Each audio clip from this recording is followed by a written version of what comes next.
자, 여러분들, 유신헌법이 만들어진 것이 1972년 10월 17일입니다. 저는 그 유신헌법이 공표된 신문 호해를 보고 이거에 저항하는 것은 이건 지극히 정상적인 인간이 해야 될 일이다라는 생각을 했어요. 제 고2 때 일입니다. 그래서 이건 미루다가 1년 남짓 지난 1973년 11월 5일에 유신반대 교내 데모를 주동했습니다. 그 당시에 데모는 무조건 성적 순위예요. 서울 물리대 먼저 하면 5일이나 7일 있다가 서울 법대합니다. 서울 법대하고 나서 한 3, 4일 지나면 서울 공대. 그 다음에 이제 서울 사대가 좀 먼저. 서울 사대는 문과가 있으니까. 그 다음 서울 공대쯤 될 때 연대 고대 시작해요. 그러다가 이제 한참 가면 이대 숙대 하면 데모가 이렇게 벌어져요. 완전히 데모가 성적. 고등학교에도 제일 먼저 하는 곳은 경기고등학교야. 조영래 변호사 다녔던.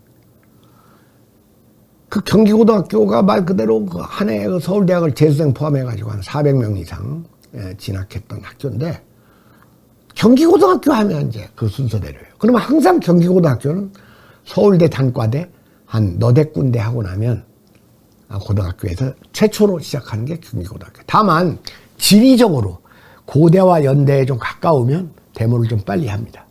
여러분 해화동 로타리에 동성고등학교라고 있어요. 서울물리에 가깝잖아. 걔들 데모 잘했어요.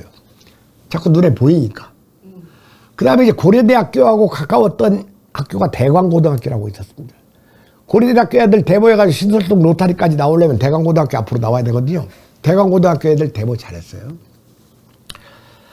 제가 1972년 10월 17일 날 유신헌법이 선포되고 너무나 공포 분위기에서 어느 누구도 이 유신 체제에 반대한다는 발언은 물론이고 이 단체 움직임이 하나도 없을 때인데 데모를 구체화시켰습니다. 친구 2명과. 그걸 구체화시켜놓고 날짜를 잡았더니 그 다음날 서울 물리대에서 드디어 최초의 그 유신반대 데모가 있었어요. 그 당시에는 보도를 못하게 하니까 항상 데모는 신문 사회면 맨 마지막에 이 한 줄짜리로 어디 이렇게 나옵니다. 그러니까 항상 거기 보면 알 수가 있어요. 그러고 나서 서울 물리대 하고 나서 한 3, 4일이 있다 시점이 1973년 11월 5일입니다. 그 길로 이제 뭐 교실에 갇혀가지고 못 나왔던 애들이 오히려 나중에 하교하고 미안하니까 걔들이 유인물 들고 4.19 닦아가지고 일을 벌이는 바람에 오히려 이제 소문이 좀 났어요.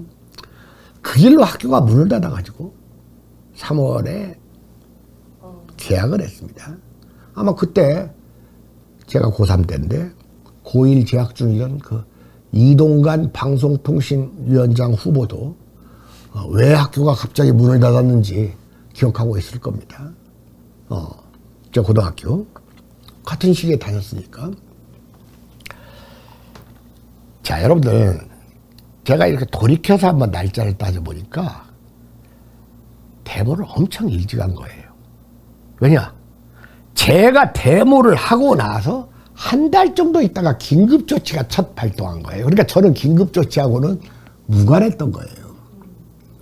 그냥 그 길로 도망가가지고 수배되고 그 다음에 1월 초에 긴급조치가 발동해가지고 9호까지 이어집니다.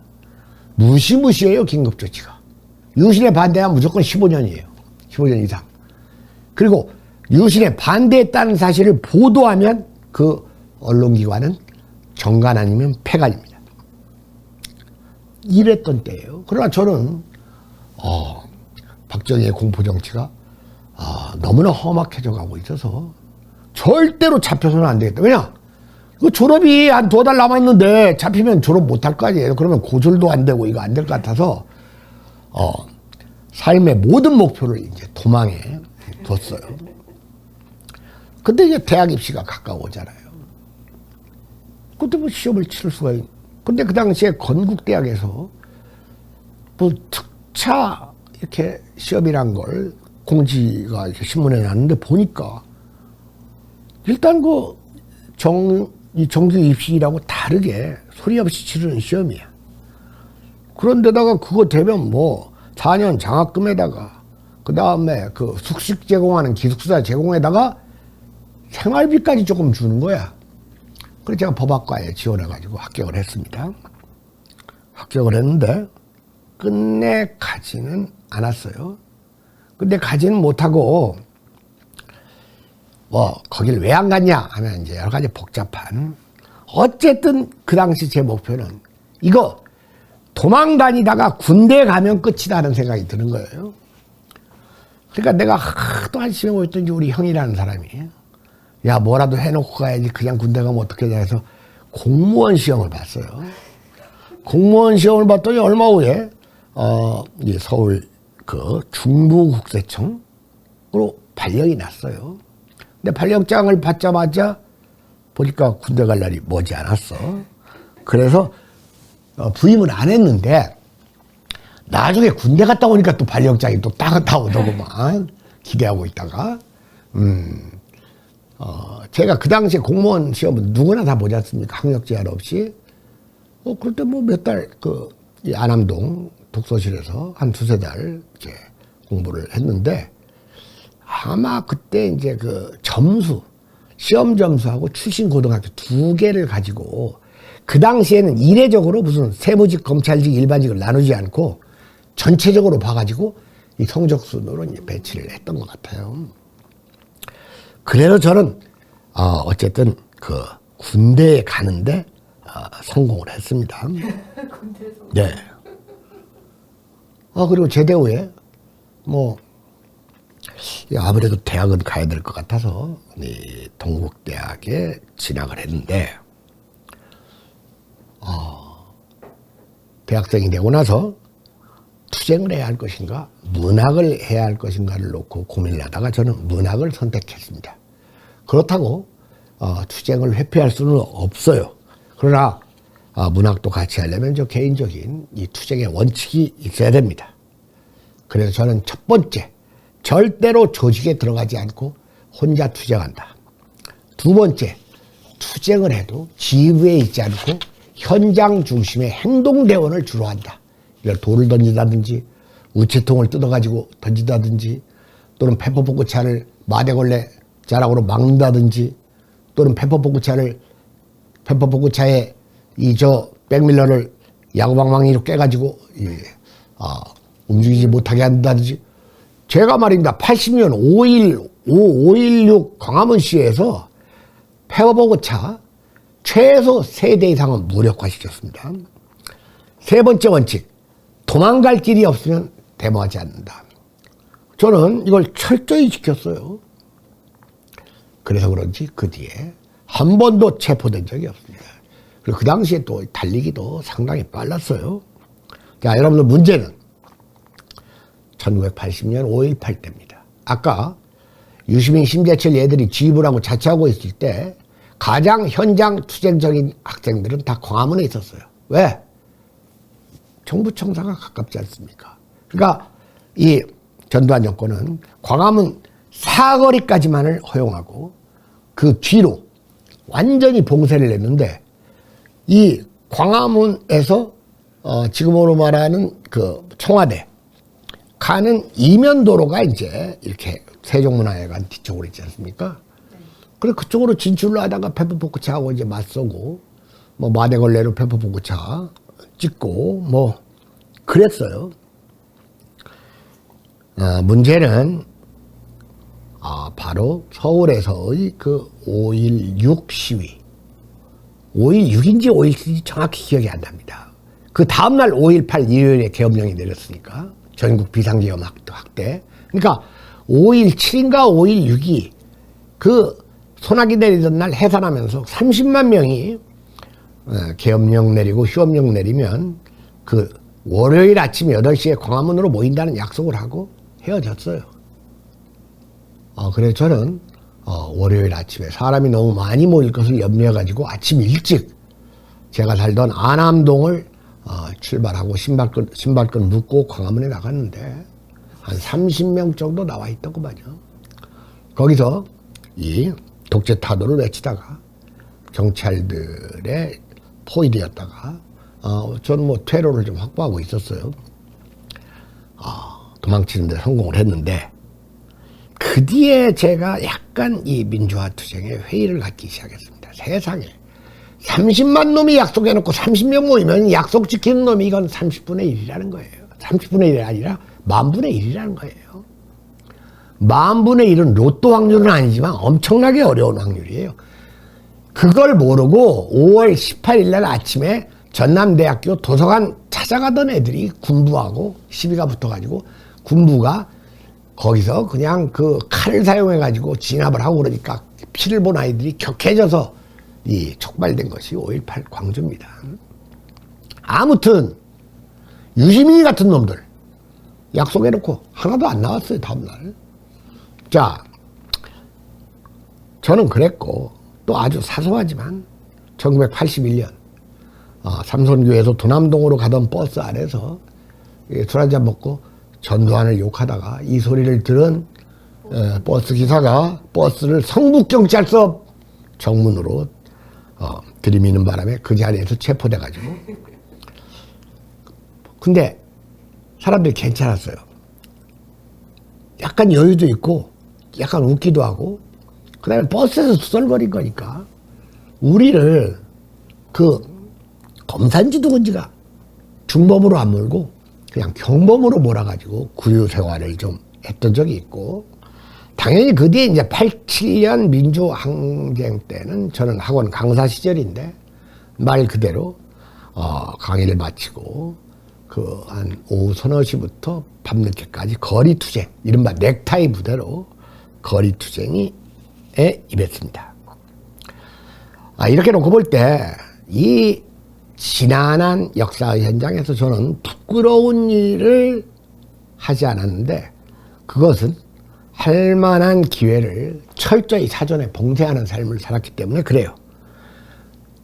부끄럽지도 않지만 그렇다고 해서 자랑스럽지도 않습니다, 여러분.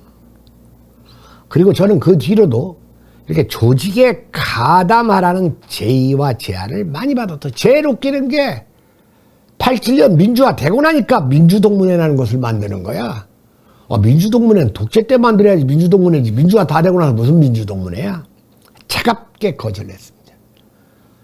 전두환이 때는 꼼짝도 안 하던 새끼들이 87년 되고 나니까 다 민주자 붙여가지고 모임을 만들더구만. 단 한 번 저는 학원 강사 시절에 김대중을 지지하는 문인 195인 선언에 그 이름을 올린 적이 있습니다. 그 학원에서 난로 앞인 것 같아요.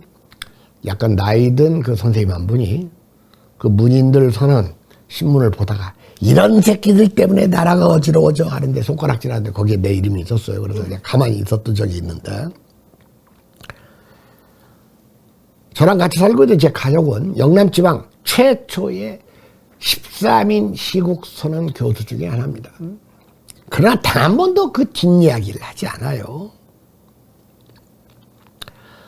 저는 많은 정당이나 단체로부터 입회 제안도 받았고 정치 참여의 제안도 받았고 최근에도 이런 제안을 여러 군데에서 받았지만 통화도 하지 않고 만나지도 않았습니다. 이건 저의 삶이지 이게 뭐 제 어떤 게 아닙니다. 자, 여러분들, 아까 항일운동 얘기를 했는데 제 외가 할아버지 조상항 선생은 독립운동을 하시다가 7년 옥고를 치렀습니다. 형은 더 받았는데 여러분 일제 때 7년이면 굉장히 중형입니다. 공산주의자 겸 독립운동가 아니면 10년 안 때려요. 일제 때의 형벌이 박정희 전두환 때의 형벌의 반쯤 됐습니다. 그러니까 7년이면 이 보수, 이 민주, 자유, 이 독립운동 지정에서는 굉장히 높은 영향이에요, 여러분들. 안창호 선생 뭐 4년인가 뭐 3년 다 그 당시 뭐. 이분은 단 한 번도 8.15 이후에 자신의 독립운동 지적을 얘기하지 않습니다. 이분이 상당히 인정받는 독립운동가라는 것은 김구 선생이 중국에서 환국할 때 김구 선생 한국 측 환영위원회 위원장을 맡았을 때니까 그 부분에서도 인정을 받던 분인데 단 한 번도 자신의 독립운동 얘기를 한 적이 없어요.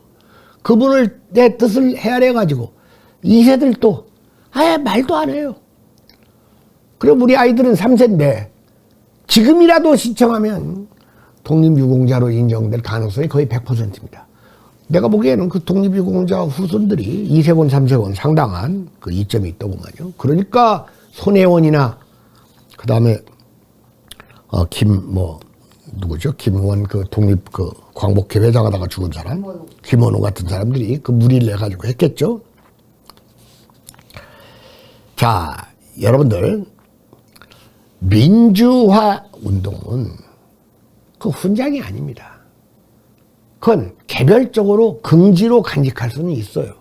그러나 남에게 내놓을 건 아니에요.